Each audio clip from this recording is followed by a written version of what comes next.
Welcome to In the Light, Growing Your Soul with me, Anna Isabel. And I'm delighted because my guest today is Colette Gray, who is an animal healer. Welcome, Colette. Hiya, thank you for having me. Well, it's a real pleasure. I've spoken to animal communicators on this program before, but I've never actually spoken to someone who kind of specializes in working on healing with animals. So maybe you could tell us about how you work. How does it work? Well, it's as you know, every living thing is energy. So no matter what it is, you know, if it's a plant, if it's a tree, a flower, a cat, a dog, us, you know, so we're all animals too. It doesn't really matter. It all has what the Chinese would refer to as qi, you know, sort of flowing through it. And when you're working, how I would work with energy is to first and foremost use my intention. So it would be, and I think that's the most important thing about the energy is your intention. And I would then work with I've some ones here just to demonstrate. And so what I do is I would use my intention, the highest good of the animal for the healing, after asking their permission.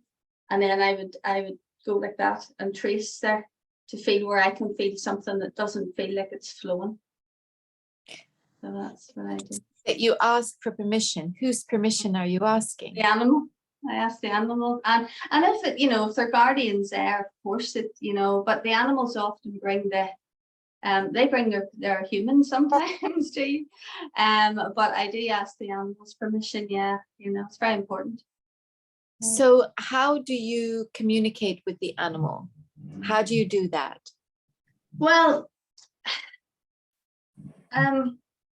I suppose it's if they are with me in person, I would have them here, and I will just telepathically ask them to introduce myself to them, let them know who I am and why I'm there, and you know what I'd like to do, and then I'll say to them, is that okay?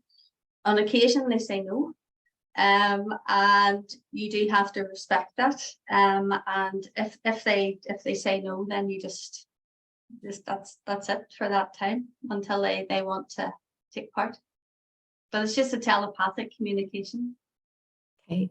Do you send images? Do they send you images? Is it a knowing? How do you work in that way?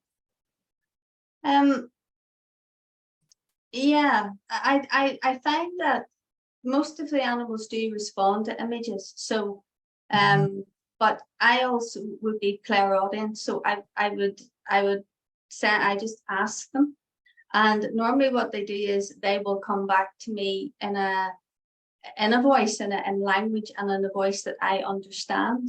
I think they're probably trying to make it easier for me, but they will also show you an image. Sometimes if they really don't want something, I've had them, the dog, shake its head and just walk off, and I'd ask again, do you want to be involved? And they just walk off, you know. And others will sort of run up and jump into your space. If you're working remotely with them, that's what they'll often do. If you're working in person, sometimes they'll do the same thing. So it just depends, but imagery or what you can hear. So both. I like that, and I like the fact that that you actually check with them that they're okay to do this. So does this mean that you also do animal communication in a wider sense? Yeah, that's sort of. I've never done any official training with animal communication, so I don't set myself up as that yet. But that just seems to be part of the whole thing, you know. It's just part and sort of parcel with it. It doesn't really. I find I can't separate them.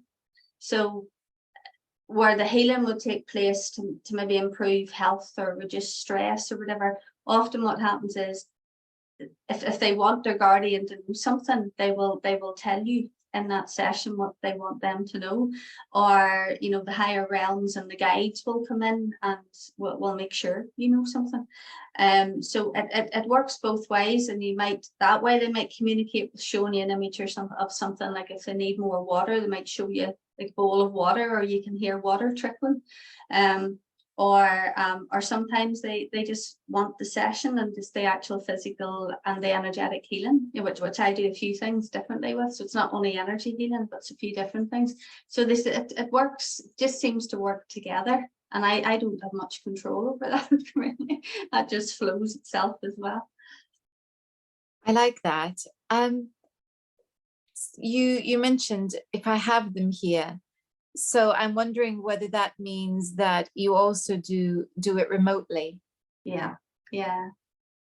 And the remote healing it's like anything, it has its advantages as well, because if you have a dog or a cat, if you're in there, I like to visit them at their own home. I'll explain about that later, but if you're working with it remotely, I can control my environment, and so I can make it as peaceful as it needs to be, and make sure there's no interruptions or anything there.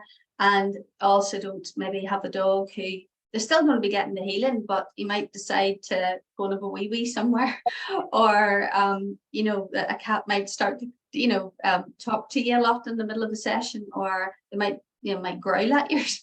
So there's lots of other things, and if they see maybe another family or another animal or anything, it could be lots of disruptions. So when you do it remotely, again, it's all telepathic work there, and I would just invite them in, and again, there's a yes or no. If I get a yes, then I usually, if I get a photograph or I get a name or something, I like to have something to go on. But you don't need them, but it is better that you have. I think it makes the communication stronger. But they will just, if they need the healing, they will energetically. If you imagine a dog running towards you, and it's the way you see it normally, they'll energetically often do that. That's been my experience, where they'll sort of come along and they'll just jump in front of me, full size, and they'll just wait for the session to start, and they'll just sit there, and then I can feel them just the way I would feel it if the animal was real in front of me. I'll just be able to feel them the same, or shrink them down. If they're very big, they'll shrink them down and then just do everything more in a smaller way, but you'll feel it exactly the same. The closest experience I've had to something like this is that Teddy, my dog, and I had the wonderful privilege of working with a previous guest on In the Light, Dawn Brunke, who is an animal communicator. Yeah. And she's, definitely very remote from where we are, because she's in Alaska. Yeah. And so I sent her some pictures of Teddy, and it was quite an extraordinary thing. And then we had a conversation on Zoom. But it was an extraordinary thing because Teddy was next to me, and I did have a list of questions I wanted to address with her, and check with him what was going on. Mm. And he was very clear on what he had to say. There was he understood exactly what was being asked, and his answers couldn't have been more clear. But if I had any doubts as to whether this was real or not, whether Dawn was really communicating with Teddy or not, the answer came when we finished the conversation. So we finished the conversation, and he looked at me, and it was like we had just shared something amazing.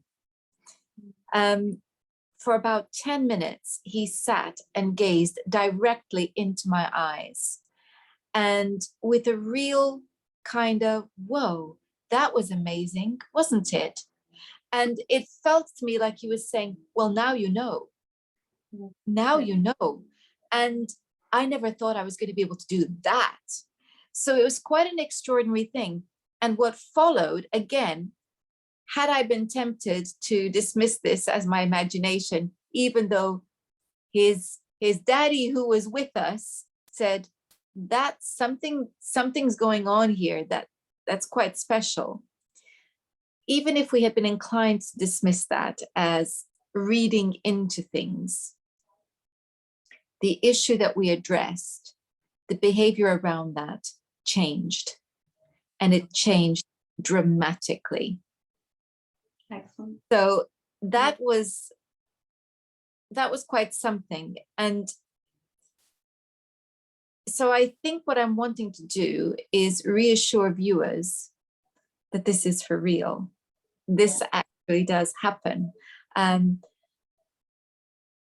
When we're talking about communicating with the animal, how do you see that? Are you seeing that as their soul?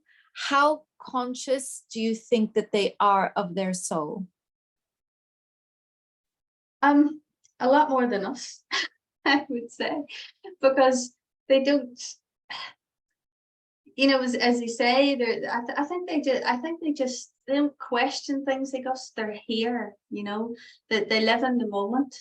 They don't have all the interference that we have, and they don't judge. They don't, you know, they just do things naturally, and I do believe that they just know what to do. Like an animal just knows how to ground itself. It knows that ideally it'll be out in the grass, or you know whatever. It knows to do these things. It's just something innate.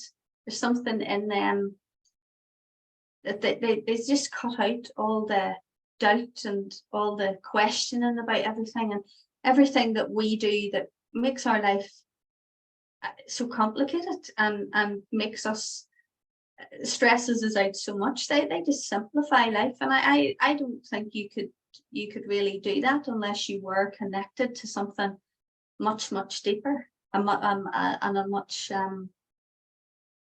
I don't know how you describe it, it's just clearer, you know. They're just connected, you know.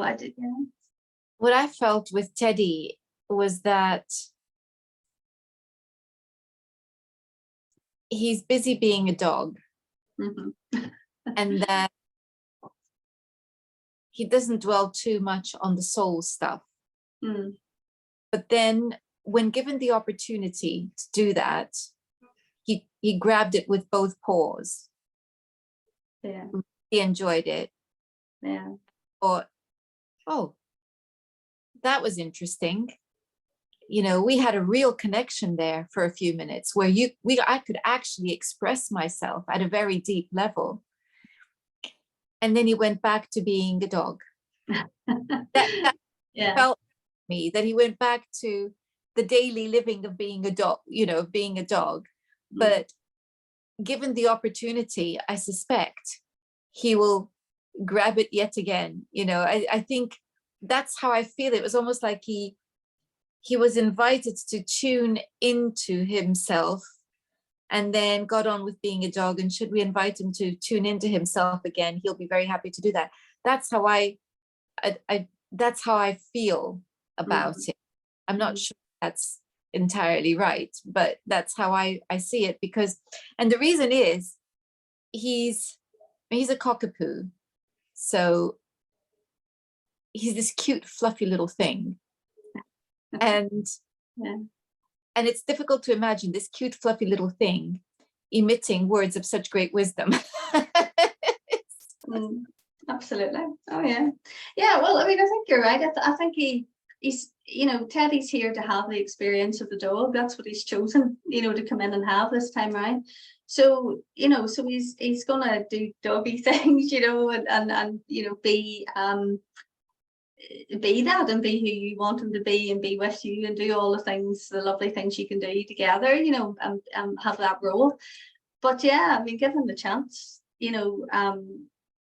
They also want you to know, you know, a lot more. They're not, you know, they aren't just, you know, what people perceive as a dog or a cat, or that, you know, this sort of wee thing that runs about that doesn't have any, you know, some people are silly enough to think they don't feel pain even, you know, I mean, like it's bizarre how people treat animals, you know, what they think. But yeah, that they're in a different, you know, they definitely are a lot more aware of a lot of things, and people just don't. Thankfully a lot of people are waking up to it now. I think there's there's a great awakening in many respects, you know, because I think they really are seeing their animals for much more, as I say, than just this wee cute thing that runs about. Because if you think of it, like if you're not well or you're stressed, you know, they can give you a lot more love and a lot more healing than your partner ever at times, because they sometimes just don't even, you know, a human may not notice things to the same extent because you can hide it from them as well, and you can just get on with things, whereas they pick up things, so the subtleties, and they just notice, you know. And you know, I know our wee cat Tia, who might make an appearance because she's heading this direction, doing a bit of talking out there, but she is just, I'm gonna have to open the door. Are you coming in here? Are you? Right, I'll leave that there. Sorry about that, but she should be scratching the door. But I know, like, if we were to you know, if there was a raised voice in any way, that it's not the tone of voice that she thinks is a happy tone of voice, no matter where she is, she's down, and she just sits in front of me until I calm down, until I would de-stress or whatever. And you know, that's just incredible. I think, you know, if she wasn't really tuning in and you know, really aware of how you were feeling, she would just get on with things and wouldn't even notice, you know. Yes, and I would say that I have always assumed that Teddy is a highly intelligent being, and have worked on developing our communication so that we understand each other. And he, you know, people think he is very intelligent, and he undoubtedly is, but I feel that most people treat their dogs as though they're just adorable little morons, and they are not.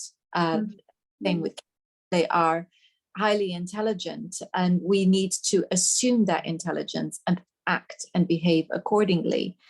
Yeah. But again, I feel that having had that experience with him, our communication's even better. It's almost like he's more tuned in, because he's understood the level to which I'm tuned in. And I think it's just somehow enhanced it, and I can't describe it. So I really hope that if you're watching and you have the privilege of living with an animal of whatever species, that you will have the opportunity to go and explore this, because it's so rewarding for for all who are involved. I wonder, Colette, how did you get into this? Well, that's quite a while ago. Like so many people, there was always animals in the house growing up, you know, dogs and cats and lots of budgies. And I always just felt closer to the animals than, she's talking away here. I always felt closer to them. Again, I just felt I could relax around the animals and you know, play with them, and you know, it's just something about them that I was more drawn to than people, to be honest. I just felt more at ease around them. And that, you know, and then as I grew up, I sort of went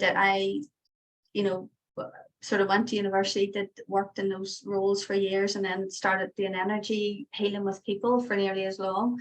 And then I just thought, during some of the home visits that I used to have to do, I'd go in, sit down and talk to the person and get the file out and the pen to take the notes, and suddenly from nowhere this cat would sort of arrive, jump in the back of the sofa and land on my knee, and I'd be sitting trying to write notes with this cat sort of up here somewhere, or a dog lying, you know, wanting to, you know, sort of wanting tickled or just nudging and, you know, running. And it was just, it was such a lovely feeling, you know. And people so often, you know, people say, oh, that cat wouldn't go near anybody, and they were just so astounded that, you know, you were just sitting there and it would just, you know, land on your knee, you know.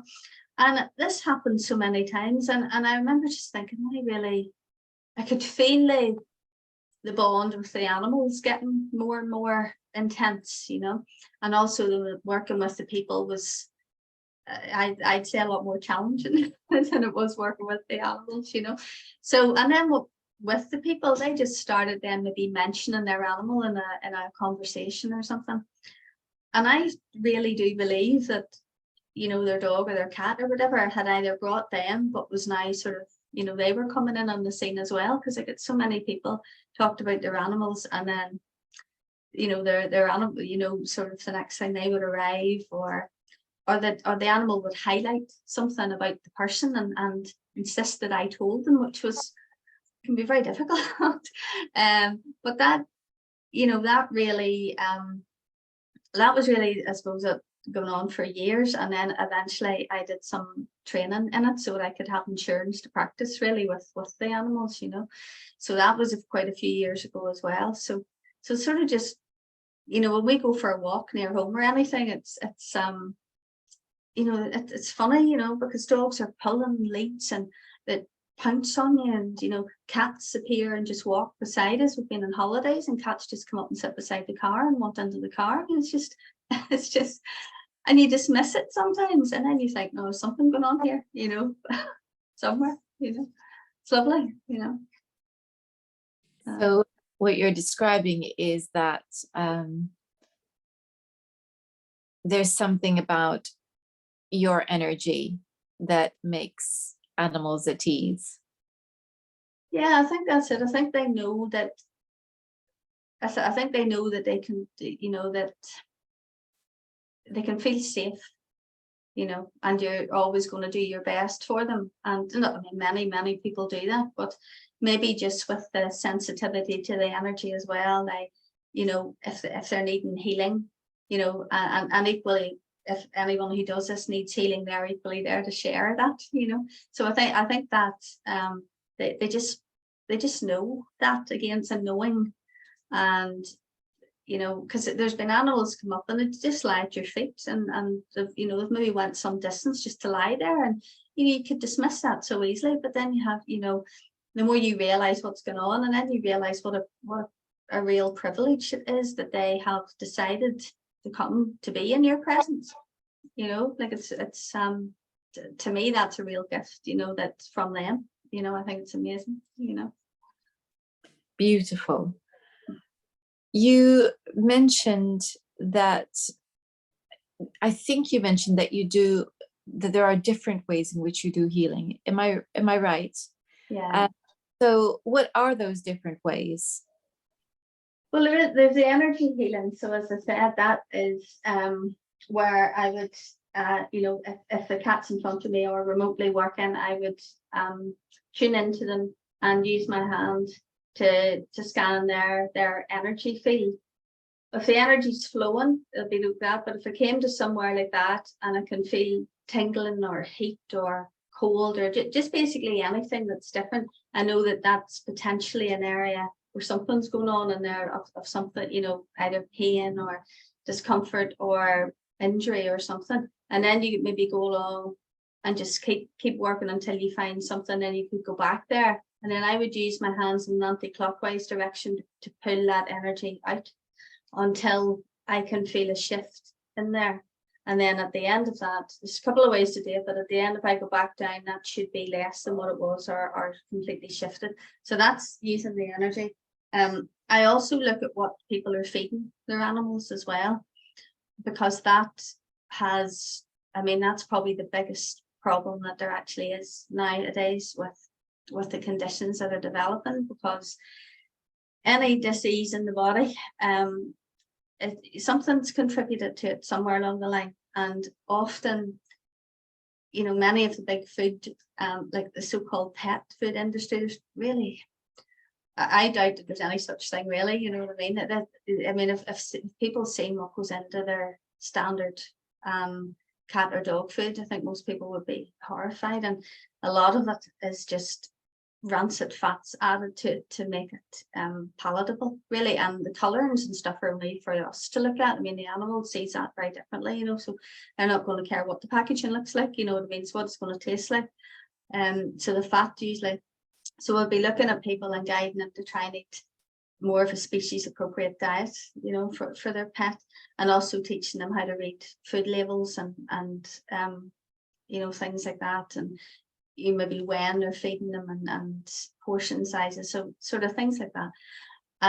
Then there is a communication which sort of blends through everything, I think. It sort of flows through everything. And then I was a clinician for years as an occupational therapist, and so a lot of what I did was house assessments. And so even though I don't do that anymore, I have the background of that has enabled me to transfer that, you know, into animals. So I can go to, I like to see people's houses, because if an animal, say, suddenly develops an itch or something, you know, and it's scratching itself bits or chewing its paws or whatever, it could be a medical thing. And we always say, you know, take your pet, you know, to a trusted vet and make sure, rule things out as well. But it could equally be a new washing powder that somebody's using, or something they're using to clean the floor, because, you know, their dog or cat, that's where they spend most of their time, on, say, on the floor or on the sofa or whatever it is. So they, you know, because they lie there and then they lick and they clean themselves and whatever, they get a lot more of that into them than we might. So that could be what's causing an itch. Or again, it could be something they're feeding their animal, could be doing it, you know, often it is.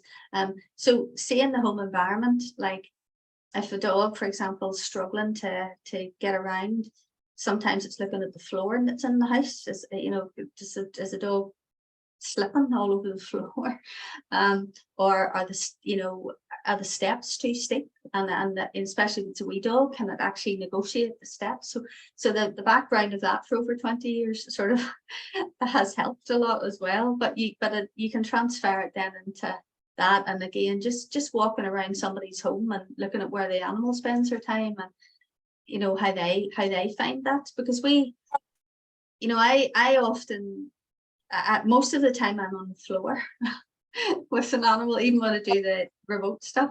So because I like to be at their level, you know, I don't like towering over them, you know, because I'm not superior to them, you know. So I like to be where they are and be comfortable with them, and you know, usually they prefer that as well, you know. So in the house, as I say, you get to see things from the animal's perspective, maybe, you know, whereas and that's where the communication comes in remotely, because often you'll be given that information there as well, or you can be, sometimes we won't give you anything, but you know, it depends. But it just gives you a fuller picture. So the energy, and looking at how their energy's flowing, and you know, looking at what they're eating, what they're drinking, and then where they live, what is their environment, just like the way that would impact on us. Wonderful. And so it's a very practical as well, which I like, because I always feel that it's important for us to try to see the world from their perspective. You know, you mentioned stairs, and Teddy is very reluctant to go downstairs. He's not a dog that likes heights, and so the steepness, or you know, so he likes to be escorted down the stairs. He likes to have somebody with him as he walks stairs. But and then I can see things like if I pick him up and I'm putting him on the ground, you know, a lot of people, you would bend like that, and he would struggle. And I realized, of course, because if I do that, what's he doing? The floor closer to him, it feels like he's falling. Whereas if I put my knees and I go down to put him, he's absolutely fine. they have to, these are little things, but these little things mean a lot because they are speaking of the experience of the animal and explaining their behavior. So it's a wonderful thing that you do that. And I love that you do the energy healing remotely as well. Wonderful. So if people want to find you and learn more about your work, how do they do that?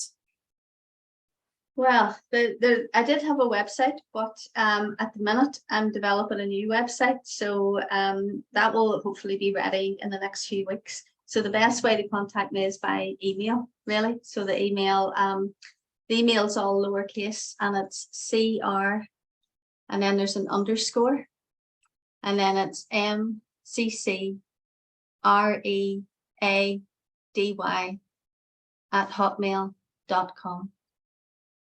But Well, hopefully I'll have a website soon.